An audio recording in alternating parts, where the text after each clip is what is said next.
Good afternoon, everyone. Thank you again for joining us on another of our Ironworkers and Impact International Safety Calls. We've been doing these since 2019, and we've had some great success and webinars to share with you information on our long-term goal of keeping ironworkers safe on the job, day in and day out.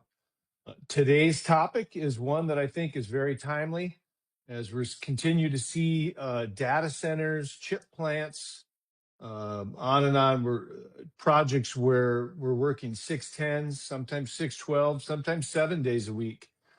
So we're seeing fatigue, and I think this is something the industry is we're behind on a little bit. We got to get caught up on and keeping our workers safe, but we're seeing a lot of that going on as we continue to see strength in data centers being built across the country.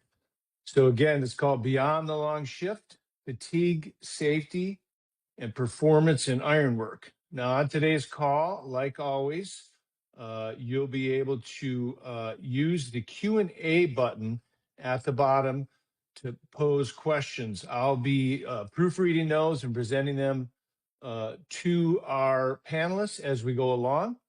So you can certainly ask, and I'll do my best to get them asked of our panelists and get answers. But again, if you have questions for the panelists, use the Q&A button. There is also a chat button. The chat button I'm not going to be monitoring. Some folks like to chat amongst the group. That's great. We encourage that. I know Jeff Norris, safety director from Canada, typically monitors that and goes along. But again, feel free to chat amongst yourselves as we go through the topic and through the hour. But if you have questions for our panelists, please use the Q&A tab.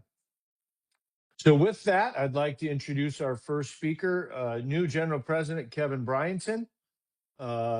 Kevin has taken over for Eric Dean, and this is actually his second safety call. He was actually one of our presenters in our last call. So I'm not going to read through all of Kevin's bio there, but you can imagine if you go from an ironworker on your belt to General President, it's quite long. But Kevin, we're glad you could join us, and the floor is yours. Thanks very much, Pete. And thank you to everybody who took the time today to get on this call. As Pete said, it's a really salient topic and timely as we move into this point of the year. This is when we have our most hours generally through the next 3 to 4 months, pushing into October, where everybody's working and a lot of people are working time. So it's very, very timely and an extremely important topic. So I'm joining you today from the District Council of Texas in the Mid-South. So we had about 50 people in this room who are sitting in on the call that you can add to your list as to who is here. Just some updates since we had our last call. We had our last call with the General Presidents, and obviously you heard that we lost one of our General President Emeritus, Walt Wise. So keep him and his family in your thoughts as you move through this time. And I also don't want to go on to this topic without acknowledging that the Ironworkers family had the worst month, I think, in our history in terms of the on-the-job fatalities that we experienced over that time frame. So please keep the families in your hearts and mind of the 6 members that we lost in April. And please do everything that you can on the contractors level and at the local training level and on the job. Continue that march to 0 so that we can get to months and then a year where we don't have the kind of horrific time that we had in April. So please carry out forward with that work. With that, it's a great deck that we've got to go through today. I just want to thank all the participants who agreed to sit in on the panels and the staff who put all this together. And with that, I will send it back over to the team, and thank you all again for your participation. Please enjoy.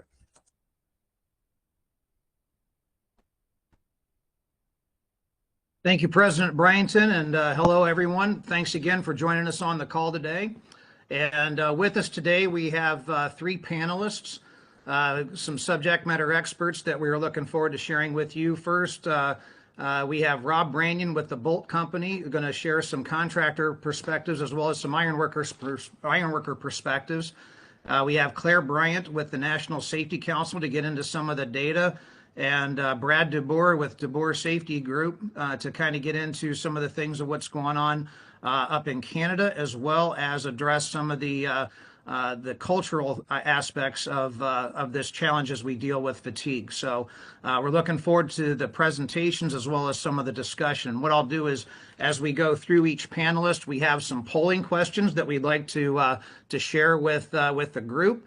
And then I'll read their bios, and then we'll let each panelist kind of take it from there. So first up is Claire Bryant.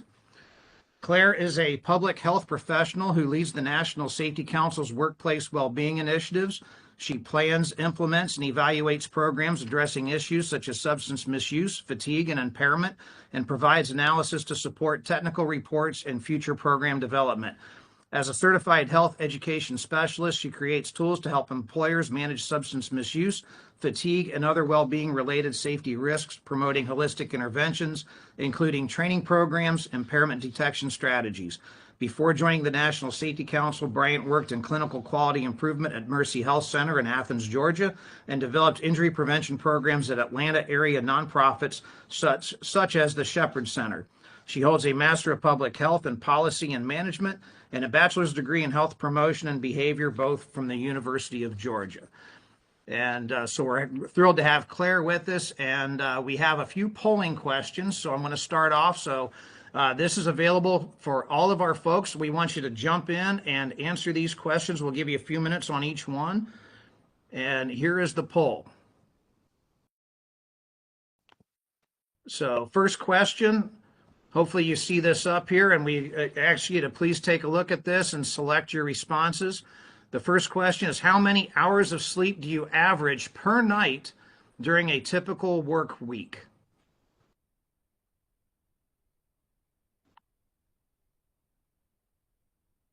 Are you able to see the questions? Are they coming up? It looks like the screen share stopped. Okay. There it is. So that one is up. You should see through the polling feature within there. We're getting some responses coming in. The attendees should see some features within the polling section of Ring Central.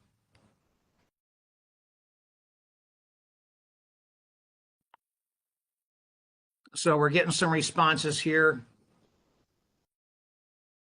Yeah, maybe we should let everyone know that there is down in the bottom a tab or a button you can click on that says polls, and that's where you'll see the poll itself.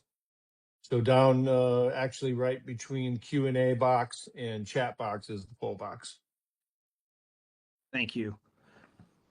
And so the second question that we have, and it looks like everybody's answering them ahead. It looks like all these polls all kicked up at one time. So the second question is, what most often prevents you from getting enough sleep? And the choices are long work hours or the commute, family or personal responsibilities, the screen time, such as the phone and the television, and stress or trouble sleeping. And so we got a lot of responses coming in here. And then the third polling question, do you think your current sleep habits impact your safety at work? And the choices here are not at all, slightly, moderately, or significantly. So we'll give it a couple more seconds here. And then we'll go ahead and I'll end the poll, and hopefully we'll see some results pop up here.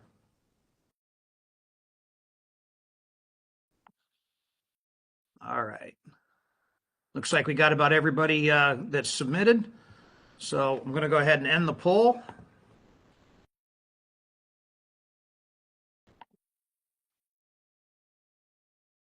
And here's our results.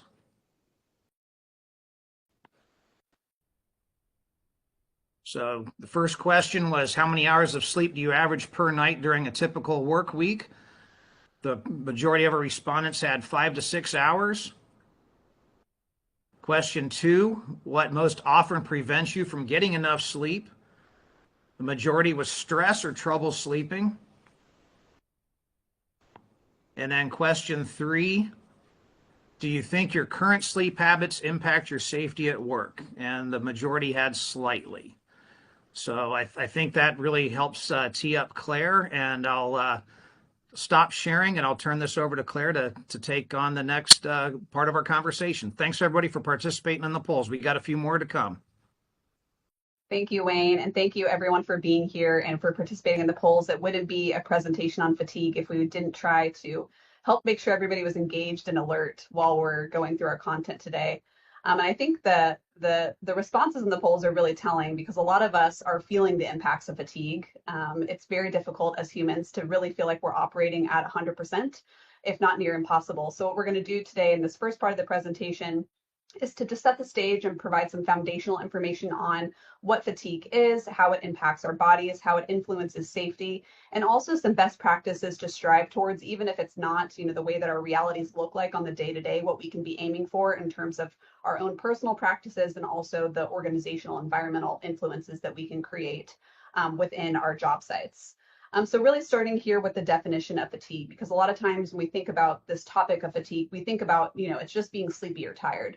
But it's really more than that. It's really about reduced energy levels and increased effort needed to perform tasks at a desired level. So something that might be easy one day might be more difficult the next because you're not getting sufficient rest, or you might be cognitively overloaded. So it's not even just about getting the rest, it's also about the impact of our environment and the stimulus around us and how it can impact both our cognitive and our physical performance. And so on this slide, I've also listed some examples of the influences that can impact our fatigue. So from an individual level, time of day is the first example here. And as much as we want to try to be nocturnal creatures, we are not. So no matter what we do, even if we're used to working very early morning hours or very late hours, our bodies are naturally really set up to be able to function best during daytime hours and to want to sleep, particularly starting at 10 p.m. when melatonin starts being secreted in our bodies. So there's nothing we can really do to really change that, but there's things that we can do to kind of counteract some of those effects if that's the reality in which we are working. Of course, sleep is a huge component of fatigue. So if we're not getting enough sleep or if we're not getting enough rest, this can really add up. There's a term called sleep debt. So when we are not getting sleep over many multiples of days and it's a chronic impact on our bodies, we can build up sleep debt, and it's very hard to counteract sleep debt. So while you might be able to sleep in more on your days off, it's not going to completely ameliorate the effects of losing that sleep from days before. Also, things to consider are time on tasks and repetitive motion. So really working kind of monotonous tasks or repetitive tasks or sometimes boring tasks can really add more and influence more fatigue. Also highly physical and mental tasks, which I think is very relevant for iron work in general, really taking a toll on our bodies. Of course, we're going to become more fatigued, the more physical of tasks that we are involved with, and then also the more mentally challenging those tasks are, will influence the level of fatigue that we're experiencing individually. And of course, there's also biological factors. So some of us suffer from sleep health or sleep conditions, such as sleep disorders like insomnia or restless leg syndrome or sleep apnea. And a lot of those are underdiagnosed. So those are things that are important to be mindful of from an individual level to provide opportunities for sleep health assessments and access to medical care to support really getting to the root cause of some of the lack of rest that we might be experiencing off the job that can impact our ability to be safe on the job. And certain medical conditions really influence our ability to be alert and focus, and even the medications that we might be taking to help manage those conditions. So lots of different factors to keep in mind. And then from the broader workplace and environmental perspective, of course, shifts and shift lengths are one of the primary considerations. And I know we're going to spend some time talking about that throughout our conversation today. And thinking about things like having proper rest. So even if we're working longer shift, are we able to take breaks to really re-energize and provide, a little bit more opportunity for rest in between some of those more physical or demanding tasks. Time of day, like we talked about, and also hours on shift. So the longer that we are working, the rate and the influence and the impact of fatigue significantly goes up. And I'll get into more detail on that in a little bit. Another consideration too is our work environment. So even improper lighting or improper air quality, and of course extreme temperatures. And we're getting into the summer season, and so it gets hot. It gets very difficult to, to focus and to be able to be as alert with that kind of influence on our bodies. and noise as well. So there's lots of different things to consider and ways that we can manage our work environment and our job sites to mitigate some of these effects, even if they are going to be an influence on our fatigue, and to add in more breaks, for example, if we know that those are going to be present on our work site. And then generally just high work demand. The more we live in a very high paced and fast paced society, and our workload is no different. We're doing a lot of things at once. There's a lot of different tasks to manage. There's lots of different demands on our time. So this is certainly something that can influence our fatigue and can be mitigated and managed by the workplace directly. We can go on to the next slide here. So a really important consideration and one of the primary focuses for this topic today is to talk about the safety impact. And so I've listed on the right side some of the different signs and symptoms related to fatigue impairment that you might start to notice either in yourself or in coworkers on the job site. So you'll start to see things like decrease in performance, lapses in attention and vigilance. You'll notice delayed reaction time, impaired reasoning and decision making, reduced situational awareness, low motivation to perform optional activities such as standard safety checks, for example, and then poor assessment of risk. So when you look at all of these factors together, you can certainly see how these kinds of influences can increase our impairment and impact negatively our fitness for duty on the job. And there's lots of research to back this up that's been done over the years. And one of the primary studies that I like to reference is a meta-analysis that was done in 2014 that found that about 13% of work injuries could be attributed to sleep problems. And I personally think this is an underestimate because it's very difficult for us to understand from a macro level how many times or in situations where fatigue influenced certain injuries, because we're not always great at humans as identifying that as a risk in ourselves. And also we might not be thinking about all of the contributing factors for injury that's occurring on the job. So this is an estimate, and I certainly think it's much more than that, particularly considering all of the prevalence of fatigue that we have in the workplace. We've also done some research at NSC on this topic, and specifically within the construction industry, we found that 65% of construction workers report feeling tired at work, and 45% of employers in the construction industry report related safety incidents. So we know that this is happening on the job, and we know that we're feeling the impacts, and I think the polls also really demonstrate that as well. This is a burden that we're carrying and something that we have to be mindful of. And one last data point that I'd like to draw your attention to is this last bullet on the slide, because a lot of us have to drive to and from our job sites to get to work every day. And the impact of the safety risk, particularly after working long hours, is something to be very mindful of. There's lots of studies that have found the impact of fatigue on crash risk. And so this one in particular found that driving 4 to 5 hours of sleep means with 4 to 5 hours of sleep means that you're 4 to 5 more times likely to crash. And so after working long hours and not getting enough sleep, that can certainly add up and be something that can add to our injury burden. We can go on to the next slide.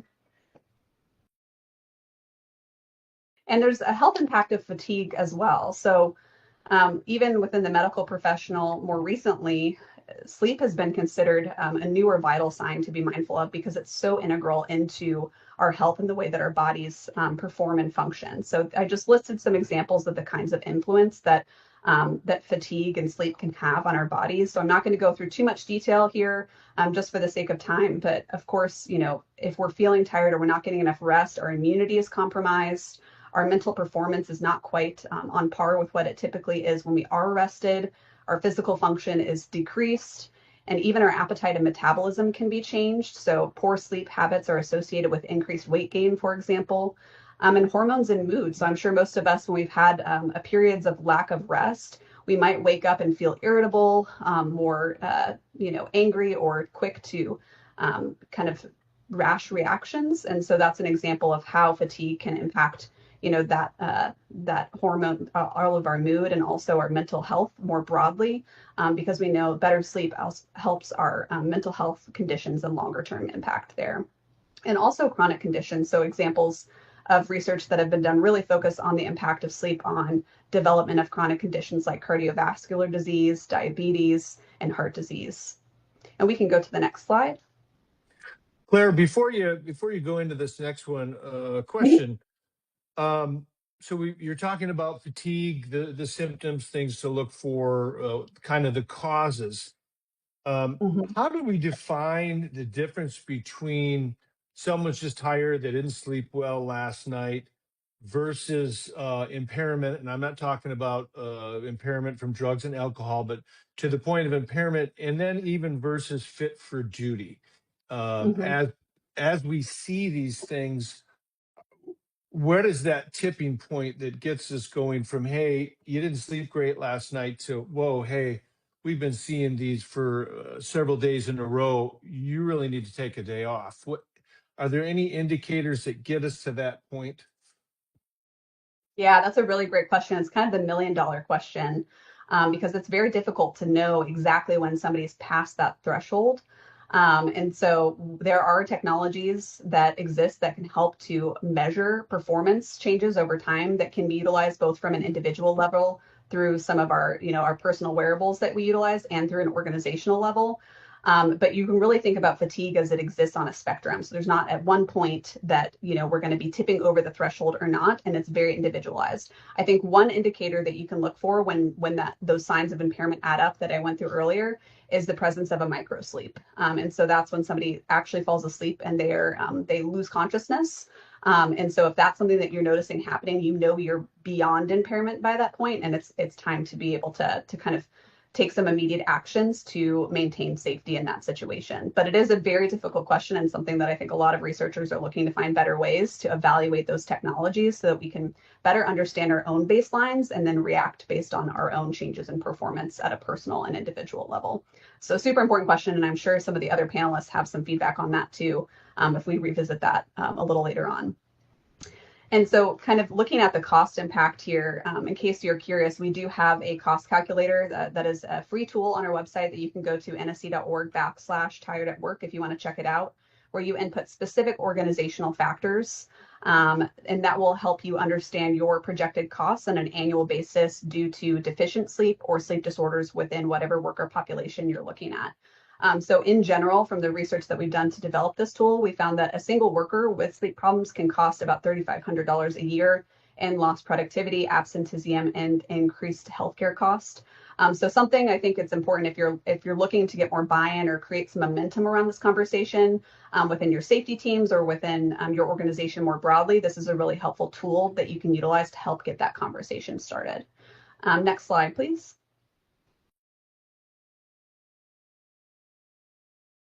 And this last slide here, I just want to really share some foundational best practices, acknowledging that this is not always the reality in which we're working, but this is the goals that we're striving to, both from a personal level and from an organizational or environmental level. So you've probably heard that it's ideal to get 7 to 8 hours of sleep a night. And I know based on the poll, most of us are not hitting that mark. And when we're thinking about those 7 to 8 hours, it's also important to get quality sleep. So really feeling rested, making sure that we are doing what it takes to be able to get the quality sleep, whether that's sleeping, in a darker environment, not using our phones or utilizing screens before bed, lots of other suggestions there on how to make sure that when we are getting sleep, it's quality sleep and we're resting well, even if we're not quite getting that 7 to 8 hour mark. Best practice also indicates not working more than 10 hours a day from a safety perspective. We can see performance and safety impacts through, building up throughout a shift, but certainly when we get to 9 and 10 hours is when we start to really see those performance impacts increase a lot. Once we get to 12 hours of work on a shift, that's when we have double increase the risk for a safety incident compared to the first 1 to 8 hours on the shift.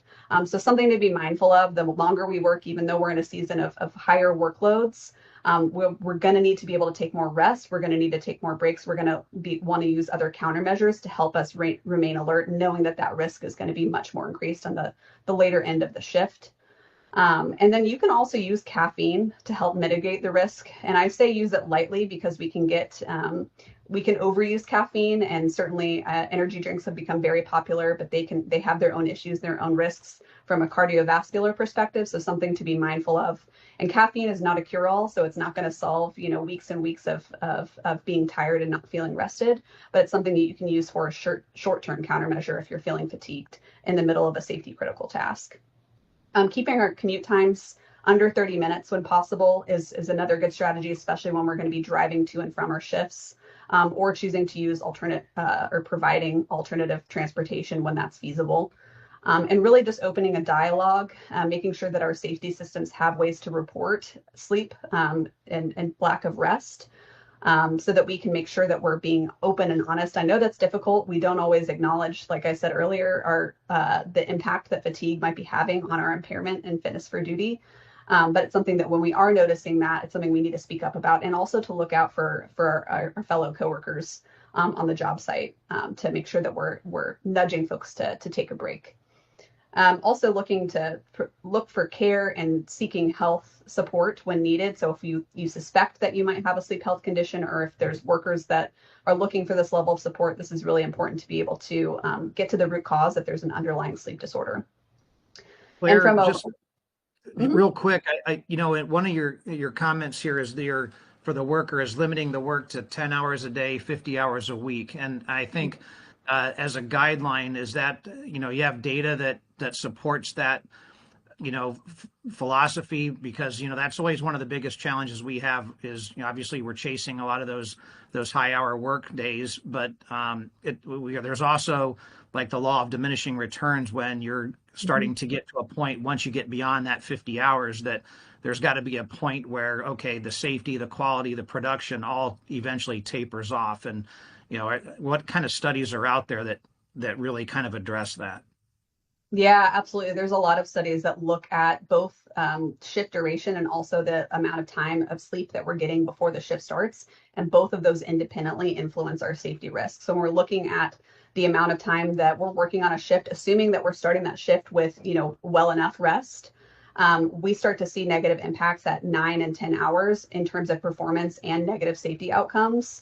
And that continues to exponentially increase after that 10-hour mark. So that's why we really like to put the line in the sand at the 10 hours in terms of best practice, so that we're not getting into the place where those extra hours on top of that are putting us in a place where we're going to be higher risk for safety incidents. So lots of studies, and I'd be happy to share links to those for anybody who's curious to look at that. Good question. We actually had a question exactly on that, asked what research shows the benefits to using multiple shifts instead of one extended work shift related to fatigue, safety, and productivity. So, yeah, if you have some links to that, it sounds like our audience would love to see some of that. Yeah, I'd be happy to share those. And it doesn't really matter, if you're working those hours, in different segments or at different shifts, at different job sites. But it is important to just think about the total time that we're spending working without rest and without sleep.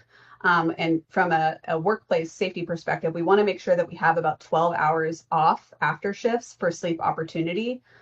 Whether, because we have other things to do besides sleep when we're done with our work, right? So providing that opportunity to do whatever we need to do and then get that ample rest. And taking advantage of that time to get the rest, it's a little bit of a balancing act to be able to be mindful of all these considerations.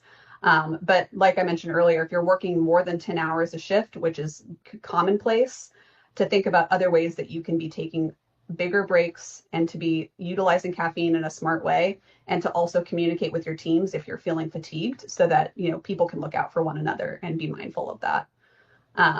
And then I want to wrap it up here because I don't want to take up too much time from the other panelists. So I do just have a few other suggestions on the right-hand side of shift scheduling practices that organizations and foremen can utilize when planning workload, to really think about forward rotating shifts and not having someone on a permanent night shift, and to minimize unpredictable schedules so people have enough advance so they can kind of plan around those shifts as best as possible, and providing opportunities for education and screening as well, and really thinking about how we're embedding fatigue into our broader safety management system. So we're thinking about when we're conducting incident investigations and doing hazard analysis, how fatigue fits into those processes, because we can ask a lot more in-depth questions about the impact of our of fatigue as it relates to kind of how we're thinking about safety more broadly. So I'll just leave it at that for now, and I look forward to the end of the discussion today so we can dive into some more discussion and some questions.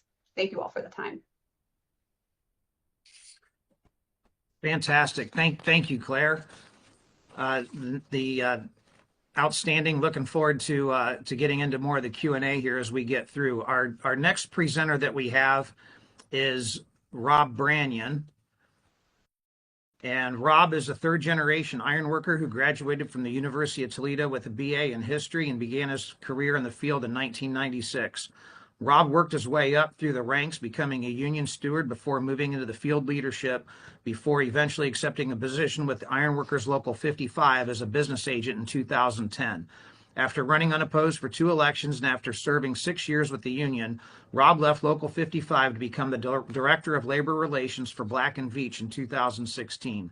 In 2020, Rob accepted a new position as Vice President of Labor Relations for the Bolt Company, and most recently was promoted to Vice President of Field Operations in February of 2026. Rob currently serves as the chairman for the North American Contractors Association, is a board member for the Association of Union Constructors, is a committee member of the prestigious National Maintenance Agreements Policy Committee, as well as serving as a trustee for Trades Futures and Helmets to Hard Hats. So, Rob, we really appreciate you taking the time to be on today. And before we get into Rob's remarks and his presentation, it's an opportunity for some self-reflection here with a couple of poll questions. So if you'll take a moment, our first poll question, and hopefully you'll see these come up. So the first question is, how often are you or your crew working extended schedules? For example, 610s, 712s, or significant overtime. If you'll take a look in your polling section under the poll tab, down between the Q&A button and the pause button at the bottom of your slides, or at the bottom of your screen, you should be able to see the polling feature come up. And if you'd select one of those responses, either almost always, frequently, occasionally, or rarely, or never, you should be able to get some responses in here. And then the next question that we have is our fifth question, and that is, which impact of fatigue do you see most often on your job sites? And the options here are slower reaction time, decreased alertness, reduced work quality or rework, poor decision making or risk taking, and increased near misses or incidents. So we'll give everyone a few seconds here to get a chance to get some responses in on the polls. And it looks like we got about half of our group here. We got over 50 responses coming in so far. So if you have a chance, please pull that up and give us your thoughts.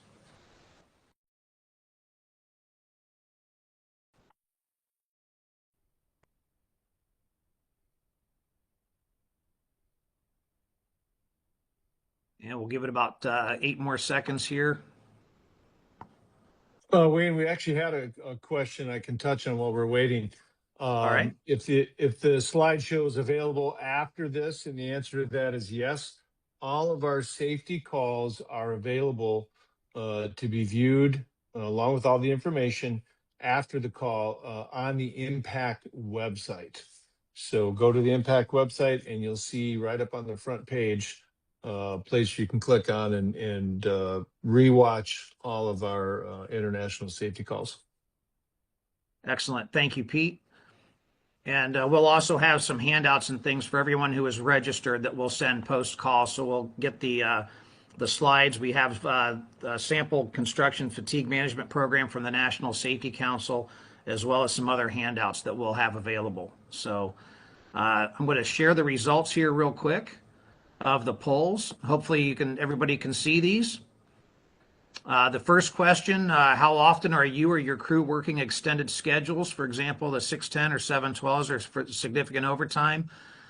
Frequently hit the most responses here, followed by occasionally, and then almost always. So right there on right in the middle of that bell curve. And then the next question is, which impact of fatigue do you see most often on your job sites? And this is a little more evenly distributed here. The responses from everyone, poor decision making or risk taking was the number one response, followed by the reduced work quality or rework, and then slower reaction time and decreased alertness. So thanks everyone for participating in the polls, and we'll get some more of these responses out to folks. So with that, I'm going to turn it over to Mr. Branyan. Rob, thank you again for being on here today, and look forward to the information you have to share from an ironworker's perspective as well as an employer's perspective. Wayne, Yeah. quickly too, one thing, Claire posted up on the chat 2 links to some information, more information from her presentation that folks had asked about some studies. And then another question was asked, do you need a login to get onto the Impact website? And I'm 99% sure the answer is no. You can just go to the Impact website and you'll be able to rewatch these. Correct. And in addition to that, usually we have, they end up also on the Impact YouTube channel, and you can have an opportunity to view them there as well. Okay. Wayne, thanks for that introduction. I think it was roughly 3 years ago that we came up with this guidelines, and we were careful not to call it a policy because we didn't want to we wanted to ensure that we weren't violating our own policy, because there's always instances that go outside of the norm. But the reason that we came up with this is because in the time that I've been with the Bolt Company, and even before that, my entire career, schedules have become more aggressive and more aggressive and more aggressive. We work for multiple repeat clients, and if we build something similar, let's just say it takes 8 months to erect the steel and detail it out, they're going to expect the next one at 7 months. And it's just the nature of the beast. And it can be frustrating at times, but it's something that we felt we needed to address. So we came up with our best practices guidelines for overtime and fatigue. And if you'll see the bullet points there, I'm going to walk through each one of them. Limit schedule shifts to no more than 12 hours per day when overtime is necessary. I believe Claire touched on it previously. Ideally, we want to work 40 hours. If we have to work overtime, 5 10s, 10 hours will do. We get into the 12-hour realm. It's a little bit of a different story. There's an elevated sense of awareness, I'll call it. But when we go past 12, it's an all hands on deck. And it's necessary at times for us to do that. The next one, for ensuring employees have at least 8 hours off between shifts, we have to explain to our project managers that maybe are not familiar with union collective bargaining agreements, that union agreements typically require overtime, and in some cases double time, if an employee returns to work prior to having an 8-hour break in service. We found, and I am guilty of this from when I was in the field, that craftspeople, iron workers, will work as many hours as they can get. They will not admit that they're fatigued. They want money, and I get that. But so we have to put these best practices in place to almost protect not just the company, but the individual from themselves. The next bullet, we have weekly schedules should not exceed more than 6 consecutive days in 1 week. We do sometimes go beyond that, but we make every effort to have at least 1 day off during the week. And then we have employees working weekly schedules that employees that do work weekly schedules that exceed more than 6 consecutive days must take a mandatory day off after working 13 consecutive days. This just came up this past weekend. I got a phone call on Memorial Day of all days, where we had a couple people who are working for us out of town traveling, and they did not like the fact that they had to take off a couple days. And we worked through everything, and we helped them understand that it was for their benefit that they had to take a day off.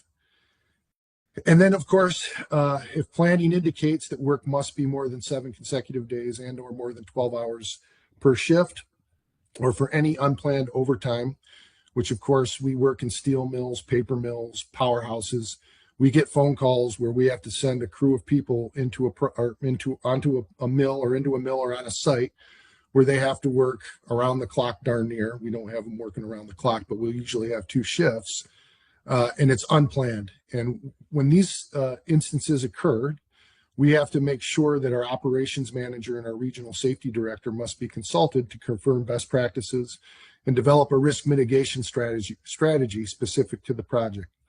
As we understand, all projects are different. So it's crucial that we get our regional safety director involved. When we have projects that are working this amount of overtime or a lot of overtime, we, in most instances, depending on the location, have a full-time safety person on site to make sure and monitor. Some of the things that we do when this occurs is we increase our STAs, we increase our toolbox talks. We'll stop work every hour and have a discussion on the task at hand to make sure that we're focused. We monitor our people. Several years ago, we went to a robust, reasonable suspicion policy. And in that policy, we actually cover fatigue. I think that someone brought it up previously. I don't know if it was Pete, but when craftspeople are on the road working long hours, they have a tendency to maybe partake in drinking alcohol to alleviate some of their pain. We want to make sure that we're monitoring that, making sure that people aren't showing up to site, not just fatigued, but also inebriated. So we also take into account, I know Claire brought it up, we take into account drive time. How long are people driving to and from the site? We service mills across the United States where the closest hotel or campground's an hour away from site. We have to take that into account. If we're working 12-hour shift, that means that employee is actually working 14 hours. And then we track, or we try to understand off-site activity. What we want our field leaders engaged. So the biggest thing is communication.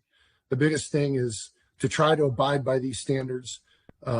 We know that they don't always, we always can't do that. We make exceptions because we must. That's the business that we're in. But we have to have a heightened awareness of what we're doing at all times on projects.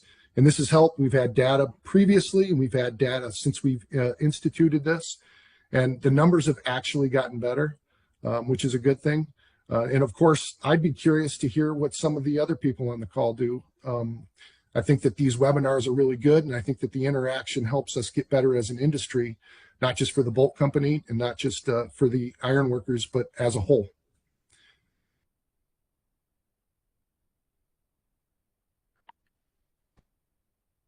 Excellent. Wayne, thank you, what I Rob. got, Wayne.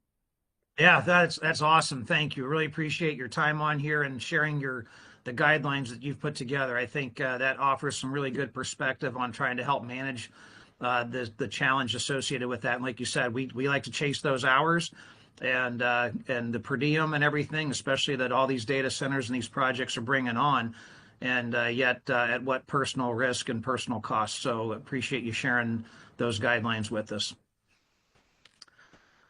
Next up, we have Brad DeBoer, and Brad is the founder of DeBoer Safety Group and a safety consultant who specializes in understanding how safety systems break down when the work gets real.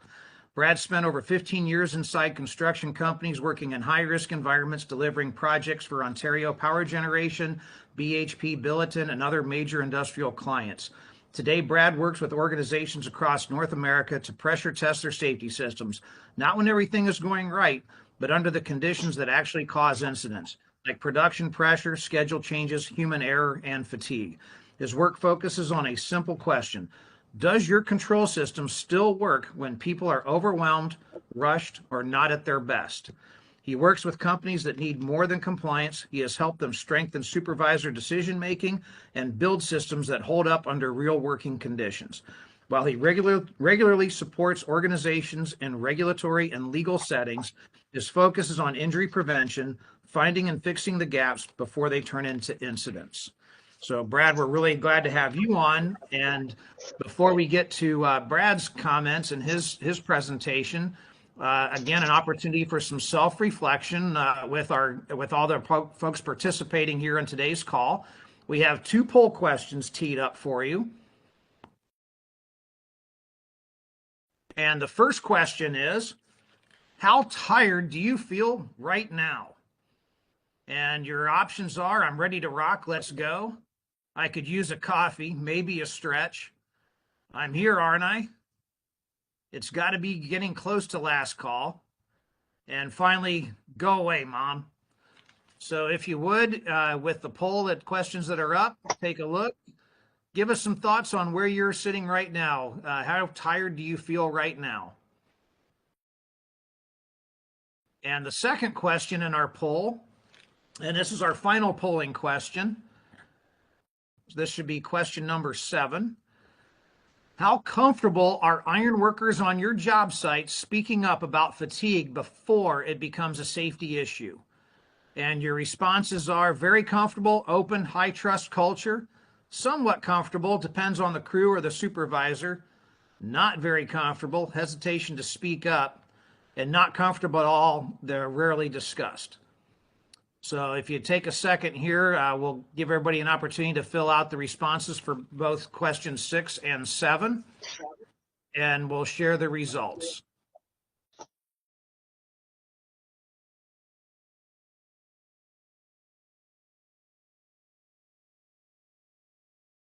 All right, looks like the polling is slowed here. And we'll go ahead and we'll end, and we're going to share the results.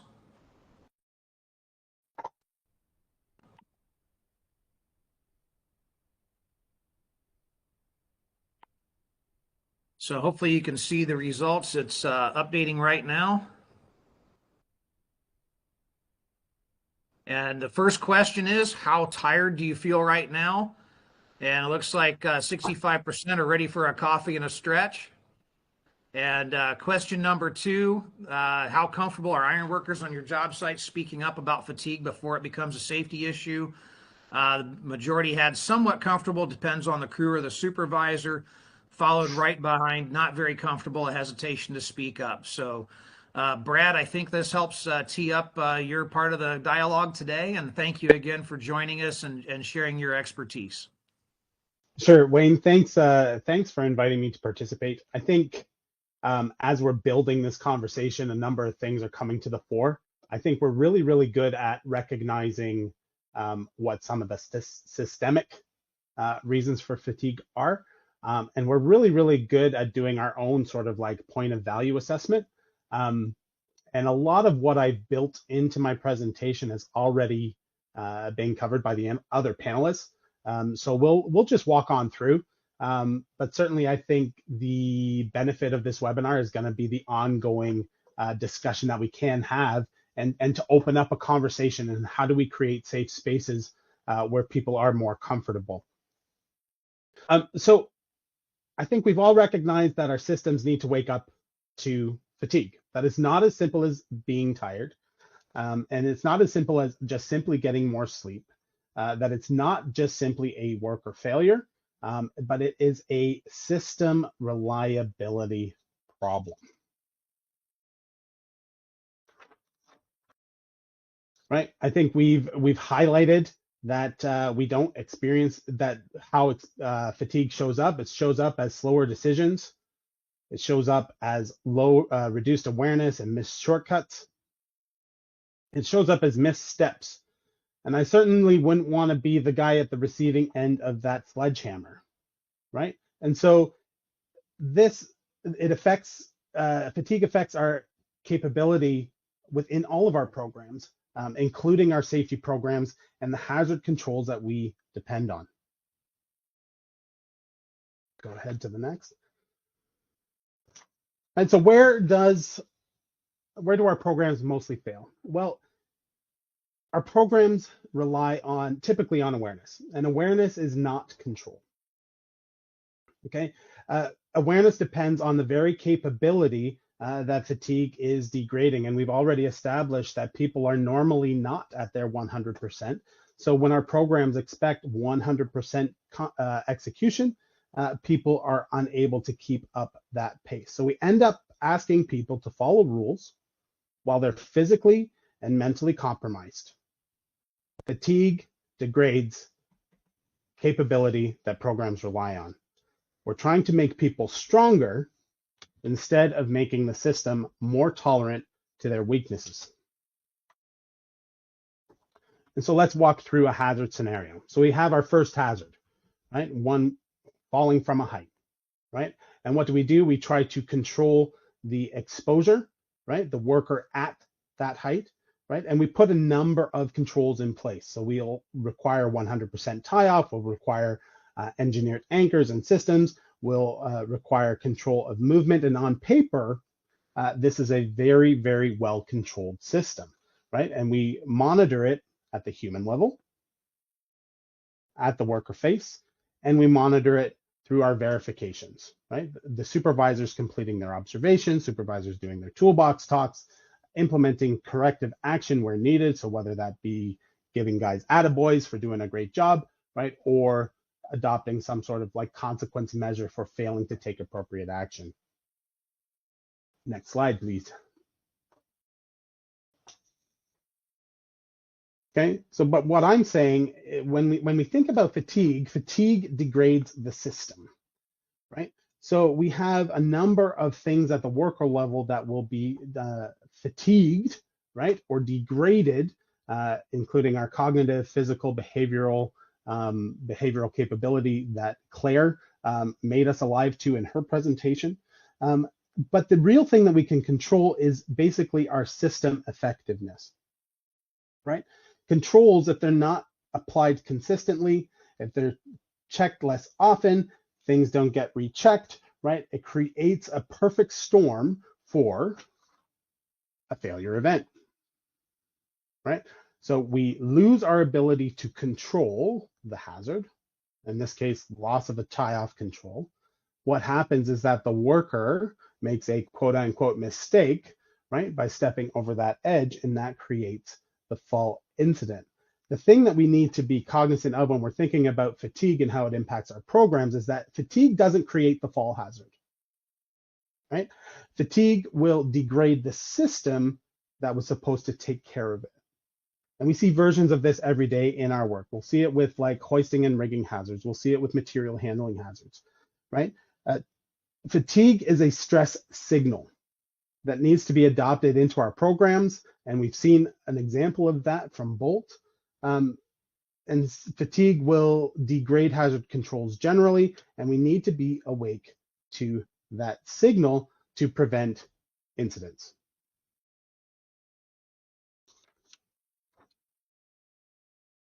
So how are you going to fatigue pressure test your system, right? So what you're going to do is you're going to take a look at your hazards, right? In this case, we walked through the fall from height. You're going to take a walk through your exposures, right? You're going to take a walk through the primary controls that you've adopted, right? You're going to take a look at your human actions and the rules and the things that people are required to do. So actually tying off, being aware of the hazard and appreciating it, and then following through with like your safe work practices or procedures. You also, as in the case with Bolt, you might increase the frequency of your observation and your verification methods, right? You're going to increase the number of toolbox talks that you're going to have. You're going to increase sort of like your spot checks. Basically, what you're doing is you are going to assess whether do your controls and does your safety system, your controls, your actions, your verifications, do they hold under the pressure of fatigue? And you're going to ask yourself the question, do these systems still work at the 11th hour? Do they still work when long shifts happen? Do they still work when shutdowns happen, right? Do they still work under issues of family stress and relationships and people dealing with their out of work stuff, right? And will our controls reliably hold? And a lot of times I think we focus on it at the worker level, I think, but we also need to understand that our system itself will be fatigued. So we need to really, really support our supervisors, general foremen, and sort of the leaders at the front line on how do we increase the frequency of our verifications, right? How do we move the conversation from just, hey, I think you're not at your best, to this is what I'm observing, am I right? And how can I help you get through that gap of needing sleep? Go ahead on to the next slide. So the situation, right, is this is the wake-up call, right? What do we do about fatigue, right? We need to self-check ourselves, which we've done in the polls, right? We've identified that most of us in the room are not at our 100% best right now, right? And we've also suggested that opening up that conversation is really, really imperative. So how are we going to do that? That's what the future conversation is going to be all about here. And I hope to join in that, as well as with my co-presenters. We have made available a sort of reflection document that will help you through the process of identifying your hazards and where fatigue might impact them. And with that, I'm going to send it right back on over to Pete so that we can have a conversation on it. So thanks, Brad. One question I wanted to load up, and this might start with Rob and then lead from there. So Rob, I can appreciate the policy Bolt has put into place. I know we at Red Cedar Steel have something very similar to that. We don't do the paper mill type shutdown work you guys do, so we're 10 hours and a day. But I'm curious if you've gone further than just the policy into the managing fatigue and any kind of training for supervisors where they can begin to assess and really say, hey, this iron worker, this employee needs a day off. This is what I'm seeing, with the understanding that, of course, measuring fatigue, and this goes back to where we were with Claire, measuring fatigue is not like measuring impairment when maybe someone's was out drinking all night or is drug impaired. Fatigue's a harder one to measure. So have you gone further than just the policy? I'm curious to hear. You know, Pete, that's a great question. And we have, and I think I brought it up. We started to offer some training. We incorporated into our reasonable suspicion training, because having somebody that is fatigued is just as dangerous as having somebody who's under the influence. And so it's really interesting. If you've been in this business for a while, you can start to see it. And that's some of the things that we talk about. You know, as Wayne mentioned, I am an iron worker, and I did work in the field. And I can tell you that I knew when the crew was fatigued. So we've had instances where we've gotten to a point where we've told an owner that we are going to shut the project down for a day or two. And it's sometimes painful, because you have people at times that are traveling or they want to make money. There's a lot of people out there that just they'll work every hour you can possibly give them, but it's really not to their benefit. And so with that being said, we've gone as far as to try to identify it, which, as you mentioned, is very difficult. But then we try to mitigate that risk by doing some of the things that I talked about before, and going as far as shutting the project down for a couple days. We'll have a rollback. We'll bring people into the trailer and talk about fatigue and talk about all those things. But it's a challenge. It's a major challenge. As I mentioned before, the schedules today are so aggressive that it makes it really difficult. The business we're in a capitalistic business, and everybody's there to make money, including the craft and the company. And it's a challenge to identify that, and then to be admitted. We still live in a very I'll say machismo industry, where there's stigmas where people won't raise their hand and say I'm fatigued. Everybody's gonna pound their chest and say that they're gonna work every hour that they can possibly work, but it's definitely a challenge. We try to mitigate that risk through training, but I think we still have some ways to go. Yeah, I would agree with that. I mean, it continues to be that. Have you had any, and Claire or Brad, please weigh in with any of these as well, talk about privacy issues or any discussions along the way with the local unions? I know we had General President Bryanton on earlier, but I think this is something that's going to have to, as you just talked about the machismo word, the iron worker, we can do this, we're tough, I can do these things and work all day and be up all night and be as good Saturday as I was Monday. Well, we know that's just not the case. Curious if you've had any interactions with locals based on any of that, and kind of what that's looked like, again, I know Kev's no longer on with us, but I'm curious too, any interactions with locals.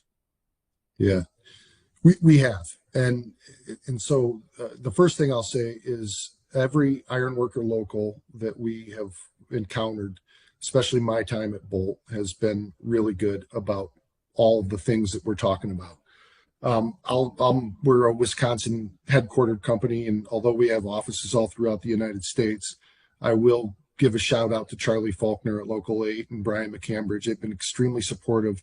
For some of the people on the call that might not know it, we're a part of the Microsoft data center in Southeast Wisconsin, which is a tremendous undertaking. It's a very large data center. And I think at peak this just recently, when I say recently, with over the last couple months, 2 months ago maybe, we had roughly 150 ironworkers out on site erecting steel, and that's a challenge. There's other contractors out there. There's a lot of a lot of moving parts. That's what I'll say. And Charlie and his team have been extremely supportive. Come out on site, had talks with our crews and our team. About the challenges that we have. And of course, fatigue is a part of that, right? So to answer your question, the Ironworker locals have been extremely supportive. Good to hear. Brad, curious, I saw you're a Canadian, and Yes. we know that a lot of and I'm not sure if it's as common today, but when the oil sands region was high up, you had workers in camps as well. Curious if there was ever any discussions based on worker fatigue, even the fact that, boy, if you're up in a camp, you can't even get away from the job site. There's no going home. There's no any of that.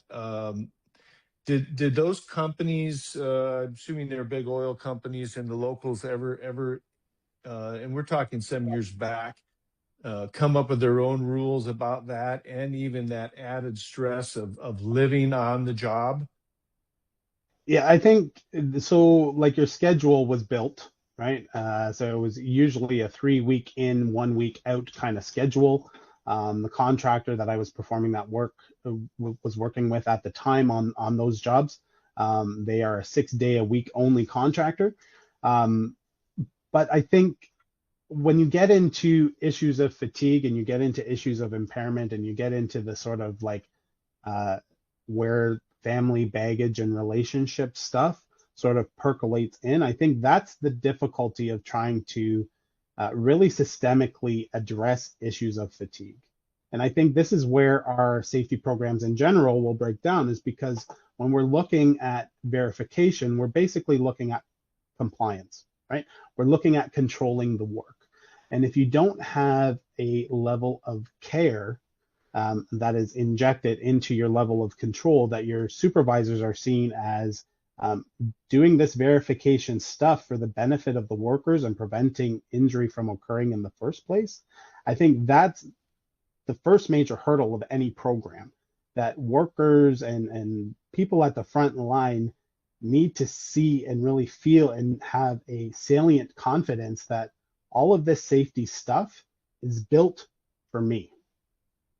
Right. And I think fatigue and addressing fatigue is in that. So when we talk about programs that identify fatigue, we need to really be cognizant of that human element. And how is somebody going to react when we have a particular discussion with them about their symptoms of fatigue that I've recognized, rather than them sort of like self-identifying, right? I think nobody in the room will wave up their hand and say, hello, I'm impaired.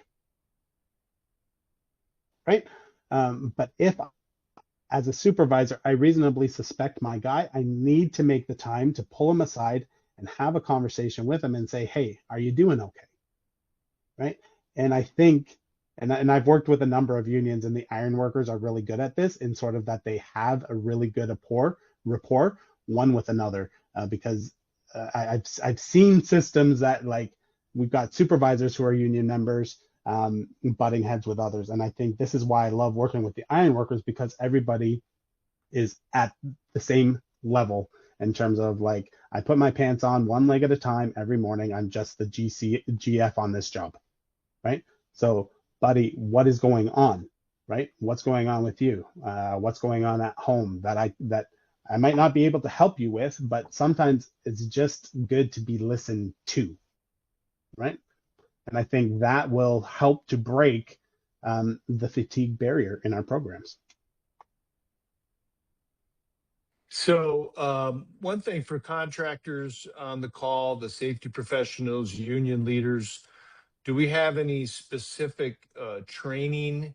If someone wants to go out and begin to do this, begin to really train people to identify these issues, specific training out there that we could look into? I can share that we have a reasonable suspicion training, going back to Rob's point on the importance of integrating fatigue into that process for reasonable suspicion and not just solely focusing on the impact of drug and alcohol. We have a reasonable suspicion training that takes that into consideration. It also talks about other considerations like chronic medical conditions, extreme temperatures, all the things that can influence impairment, really thinking about it systematically to Brad's point as well. I highly recommend kind of thinking about how you can utilize training from that perspective. So we have a course that does that. There's other courses that do it. And there's certainly courses that are available from service providers on fatigue more directly. And we're hoping to build more of that this year at NSC. We are focused on fatigue for our workplace wellbeing hub, which is our kind of central warehouse for content. So hopefully within the near future, we'll have a training that's more on, building those fatigue risk management systems directly for safety folks. Mm-hmm. Part of our service offerings for our clients, for our supervisors, is when they're doing their daily notes, we actually have an inclusion on their note taking. We call it a drift barometer. So what are you seeing as being sort of like an incremental change? And one of the questions that we have on that drift barometer is the crew exhibiting, are they tired, right? Are they feeling like they're being pushed?